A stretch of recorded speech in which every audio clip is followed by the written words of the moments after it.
नमस्कार दोस्तों, आपका स्वागत है आचार ई लर्निंग यूट्यूब चैनल पर। मेरा नाम है कुलदीप और आज के इस वीडियो में हम लोग बात करेंगे हिंदी वर्णमाला की। वर्णमाला किसी भी भाषा को सीखने का सबसे प्राथमिक चरण होता है, जिससे हम उस भाषा को अच्छी तरीके से सीख सकते हैं, बोल सकते हैं, सुन सकते हैं। ठीक है, हमने लास्ट वीडियो में हिंदी भाषा के उद्भव के बारे में पढ़ा था, तो थोड़ा सा रिकैप कर लेते हैं। हिंदी भाषा का उद्भव सौर सैनी अपभ्रंश भाषा से माना जाता है। और हिंदी भाषा में जो हिंदी वर्ड है, ये क्या होता है, फारसी भाषा से लिया गया है। यानी कि जो हिंदी, हिंदू, हिंदुस्तानी और हिंदुस्तान शब्द हैं, ये फारसी भाषा के शब्द हैं।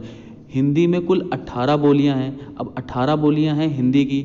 और बोली क्या होता है, किसी भी भाषा का क्षेत्रीय रूप होता है। अब शुरू करते हैं आज का वीडियो। हिंदी देवनागरी लिपि में लिखी गई है और देवनागरी लिपि ब्राह्मी लिपि से ली गई है। भाषा की सबसे छोटी मौखिक इकाई कौन सी होती है, ध्वनि होती है। और सबसे छोटी लिखित इकाई वर्ण होती है।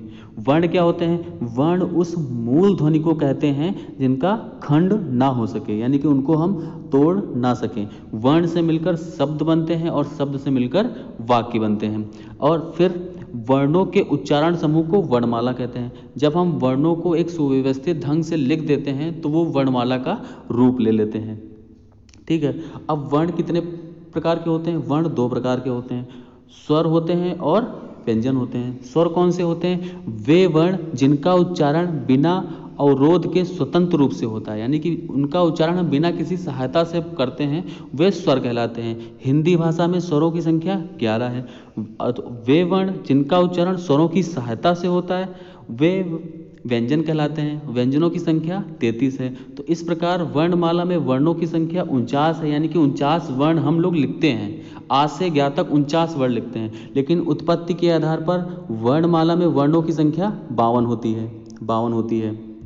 ठीक है, अब ये देखिए हमारे सामने वर्णमाला है। मुझे डैम श्योर है कि 90% लोग वर्णमाला को अगर लिखने को दिया जाए तो वो नहीं लिख सकते हैं। इसलिए वर्णमाला को सबसे पहले अपनी कॉपी पे लिखिए, उसको व्यवस्थित रूप से लिखिए, फिर उसको कैटेगराइज कीजिए।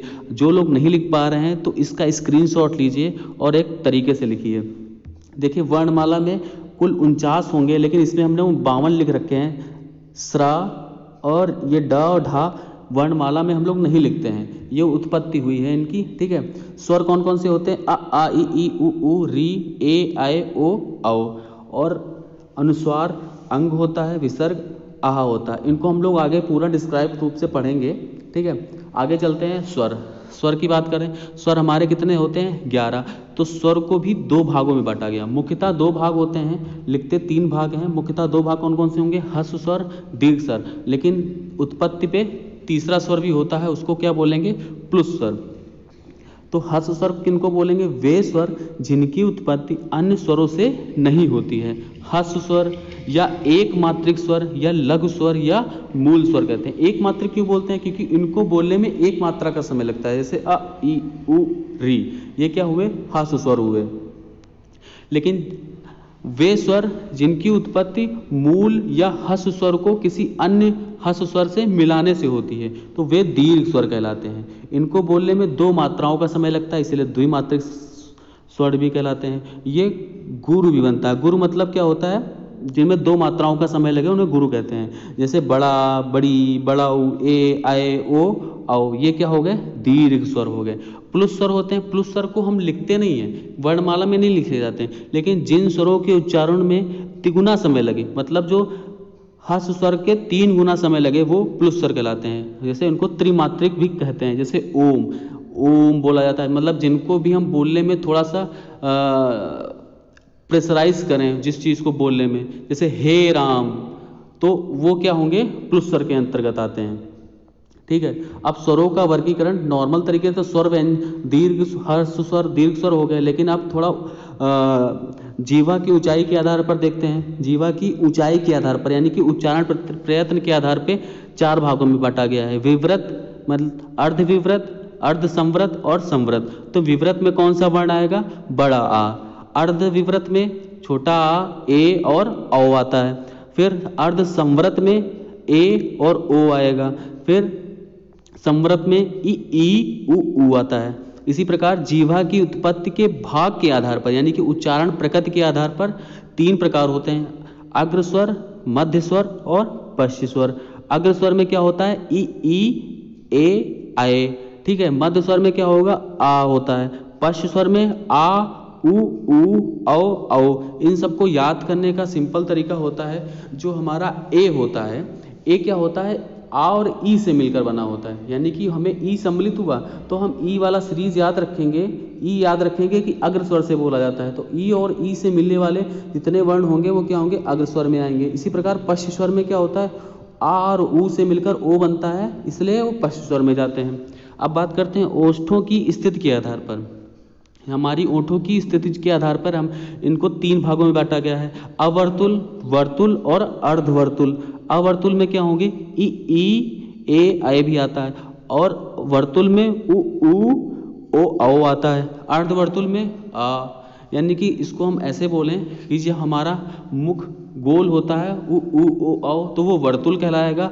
अवर्तुल इसमें गोल नहीं होगा, जो गोल नहीं होगा वो ई ए आए कहलाएगा, और अर्धवर्तुल मतलब जो आधा होगा वो आ कहलाएगा। अब चलते हैं जीवा पेशियों के तनाव के आधार पर। जीवा पेशियों के तनाव के आधार पर शिथिल वर्ण होते हैं और कठोर वर्ण होते हैं। शिथिल वर्ण को हम हर्ष स्वर भी बोल सकते हैं और कठोर वर्ण को दीर्घ स्वर भी बोलते हैं। तो कठोर स्वर में आते हैं बड़ा, बड़ी और बड़ाऊ, और शिथिल वर्ण में क्या आएंगे, छोटा, छोटी और छोटा ऊ। इसी प्रकार उच्चारण के स्थान के आधार पर कि हमारा उच्चारण किस स्थान पे होता है, उस स्थान पर हमें वर्णों का वर्गीकरण किया गया है।